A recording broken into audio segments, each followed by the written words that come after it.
Daniel Fasquelle, bonjour. Bonjour. On sort d'un forum qui a été consacré à l'autisme. Pourquoi ce thème et pourquoi ce thème aujourd'hui ?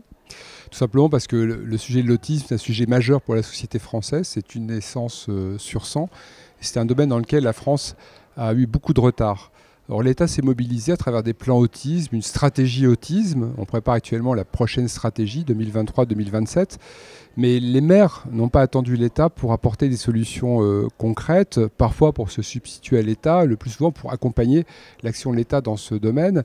Et ce que nous avons voulu avec François Baroin puis David Lisnard, et à travers ce guide, c'est mettre en avant ces initiatives qui sont prises aujourd'hui par des maires, qui sont exemplaires et qui peuvent être suivies par d'autres maires.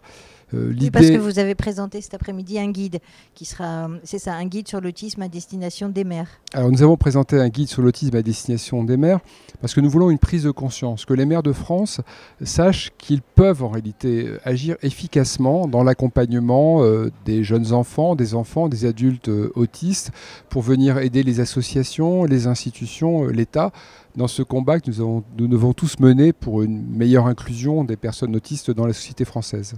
Vous avez à un moment donné aussi expliqué qu'il fallait changer de regard ou avoir un nouveau regard sur l'autisme et les personnes autisme, à la fois démystifier et à la fois ne pas être dans l'angélisme non plus. Vous pouvez nous expliquer ça ? Oui, ce que je constate, c'est que pendant très longtemps, on a complètement ignoré l'autisme. Il y a une vingtaine d'années, on a commencé à en parler, mais on présentait des films avec des personnes autistes qui étaient très très malades, très, très atteintes, qui s'automutilaient, qu'on était obligé d'enfermer. Et donc les Français avaient cette vision de l'autisme qui était une vision terrible, alors que ça ne concerne absolument pas la totalité des personnes atteintes de troubles autistiques. Et puis depuis peu de temps, on a une vision qui est complètement différente, mais cette fois-ci un peu idyllique de l'autisme, où on met en avant les autistes Asperger, qui sont des autistes qui ont des capacités intellectuelles tout à fait exceptionnelles dans certains domaines. Et aujourd'hui, on présente les personnes autistes comme étant des personnes qui auraient quelque chose en plus, qui seraient tous extraordinaires, des génies en puissance. Les deux visions sont évidemment inexactes. Il y a autant de cas d'autisme que de personnes atteintes de troubles autistiques, mais on sait que si on dépiste de façon très tôt le cas d'autisme, on peut parfaitement guérir de l'autisme. En tous les cas, on peut améliorer sensiblement la situation des personnes atteintes de troubles autistiques. 70% des enfants, s'ils sont dépistés à temps, peuvent avoir un niveau de langage fonctionnel tout à fait normal à 6-7 ans si on agit massivement au moment où le cerveau est en formation entre 2 et 6 ans. L'action des communes peut aller de l'enfance jusqu'à l'âge adulte, en passant par les loisirs, les sports, l'emploi. Alors les communes peuvent agir évidemment dès la petite enfance en formant tout simplement leur personnel pour aider aussi au repérage des enfants atteints de troubles autistiques, pour aider aussi à convaincre les familles qu'il faut réagir. C'est pas grave d'avoir un enfant autiste et encore une fois beaucoup avec un peu d'assistance, un peu de soutien vont en milieu scolaire ordinaire et ensuite on ne parle plus d'autisme. Moi j'ai des cas très concrets dans ma commune, donc il faut aussi aider les parents à accepter la situation de leur enfant parce que c'est le meilleur moyen évidemment d'aider, d'accompagner l'enfant. Ensuite, au moment de l'école primaire, il est possible pour les communes aussi de mobiliser du personnel au moment de la pause méridienne. Et puis, par ailleurs, les communes ont aussi la possibilité d'ouvrir leurs équipements, leurs activités de loisirs aux enfants autistes ou aux adultes ou aux jeunes adultes autistes. Il y a des réticences malgré tout.